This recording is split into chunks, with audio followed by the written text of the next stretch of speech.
মানে প্রথমবার like dancing star যেটাকে লোকে বলতে শুরু করলো আমাকে, I think that was this was like a first dancing number with Koel and very peppy. আর যার পর থেকে আমার মনে হয় ম্যাক্সিমাম ডিস্কো থেকে মন মানে নার গানটা শুরু হয়েছে। মন মানে নার আগে একটা আমরা সিনেমা করেছিলাম আমরা একসঙ্গে, এবং সেখানে এমন একটা গান যেখানে হচ্ছে আমরা বৃষ্টির মধ্যে নাচছি এবং এনজয় করছি।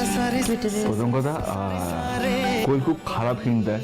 কেন? এটা তো বোঝা যাচ্ছে, তুই গানটাই বলতে পারতিস, এত এত হিন্ট দেওয়ার মানে কি তুই সেম কোশ্চেন আমি বলছি।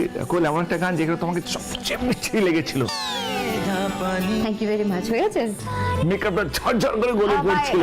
Excuse me, by any chance আমার কিন্তু কখনোই খারাপ দেখতে লাগে না। বৃষ্টির মধ্যে মনে নেই কোন করে ঠান্ডায় মরে গেছিলাম কাঁপতে কাঁপতে, তার মধ্যে ওর লিপ ছিল 10,000।